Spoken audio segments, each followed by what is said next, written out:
So, the next thing that happened on Monday Night Raw, we get to the next match of the night.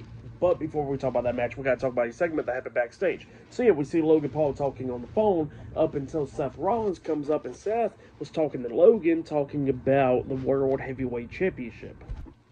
So yeah, that's what Seth is talking to Logan about. But then he says that Jay is not going to be 100% come Saturday night's main event because he got that match against Braun Breaker, and he says that Jay's going to be hurt after Braun Breaker and everything. So that gives Logan the opportunity to win the World Heavyweight Championship, and he says that if he can get by Jey Uso and if he can get by Gunther, he says that he'll be waiting on the other side for Logan Paul, and then he says that they can run it back just like from the WrestleMania match a couple years ago. So yeah, that's what Seth tells Logan Paul there. But this time for the World Heavyweight Championship. That's what Seth tells Logan.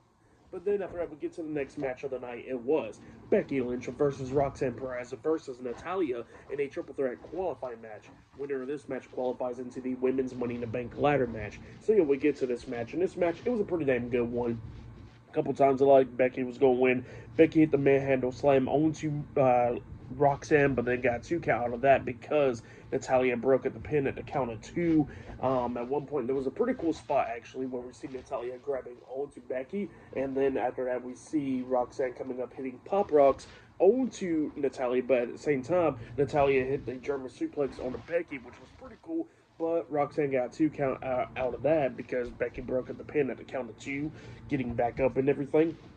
And then at one point, we actually see Natalya locking on a double sharpshooter onto Becky and Roxanne. They both have fight out of that, so yeah, that was pretty cool right there. But then at the ending, we see Becky taking control, hitting the manhandle slam, I think, onto Natalya, and she was going good for the pin. But then she got drugged out the ring by Lyra Valkyria, and then Lyra Valkyria and Becky Lynch was brawling outside of the ring.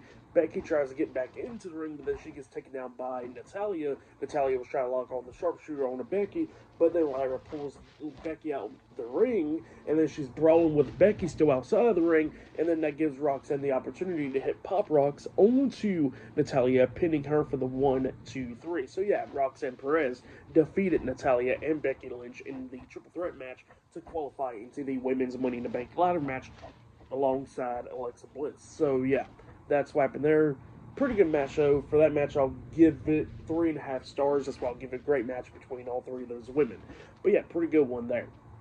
But then after that, we see Jey Uso backstage and in the locker room, and then we see Sami Zayn coming up, and Sami comes up to talk to Jey, talking about how if anything happens out there, like with the numbers and all that stuff, he says that he'll be out there by Jey's side. So yeah, that's what Sami Zayn tells Jey Uso there. So yeah, pretty cool thing. But yeah, up next we're going to be seeing Sheamus versus Grayson Waller 1-on-1 up next on Raw. So yeah, I'll see you guys later. Till then.